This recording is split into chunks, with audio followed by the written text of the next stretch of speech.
Consigliere Arcidiacono, lei ha fatto un intervento sulla formazione professionale, ieri c'è stato un incontro con il sindaco Enzo Bianco, quali sono le proposte sul tappeto? La questione è al centro del dibattito da anni, i ritardi per l'assolvimento dell'obbligo, i corsi che partono oltre il mese di ottobre, novembre, dicembre, favorendo la dispersione scolastica. Adesso anche l'attività di orientamento è praticamente sospesa, quindi non consentendo ai cassintegrati o a chi è in mobilità di potersi riqualificare in un corso di formazione. Insomma, la formazione professionale sta saltando e al di là degli scioperi e delle proteste degli operatori che ci lavorano sembra che nulla stia accadendo. Invece parliamo di un diritto previsto dalle normative, dalla legge e anche un diritto costituzionale nel caso dell'assolvimento dell'obbligo.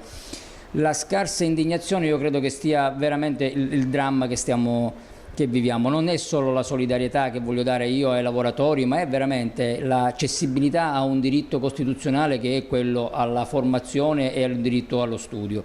Abbiamo ieri con la senatrice Catalfo incontrato il sindaco di Catania. Io spero che i sindaci che vigilano sull'assolvimento dell'obbligo formativo e dell'obbligo scolastico possano veramente prendere la palla in balzo a tutela dei propri territori e dei propri cittadini, anche facendo delle cose forti, quale per esempio quello di chiedere al governo nazionale un intervento di un commissariamento ad acta per questo argomento del diritto allo studio, o denunciare all'autorità giudiziaria, così come avviene per quelle famiglie che non iscrivono i bambini a scuola, anche la regione siciliana, perché non ottemperare al bando di questi corsi, a far iniziare questi corsi, sono delle responsabilità morali, politiche, le quali vanno assolutamente stigmatizzate.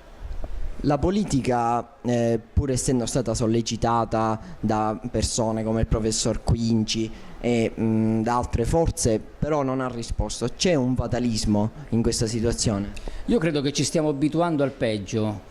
Quando si parla di diritto allo studio, immaginare solo il professor Quinci, persona che fa da anni questa battaglia, possa essere inascoltato è la cifra di una deriva culturale, etica, a cui ci stiamo abituando. E io credo che ed è questo il segnale, con l'interpellanza che ho presentato al sindaco, con le iniziative che in qualche modo proviamo a fare, è quella veramente di buttare una pietra nello stagno, perché così con questa rassegnazione c'è una deriva culturale della quale ci aspetta solo il baratro.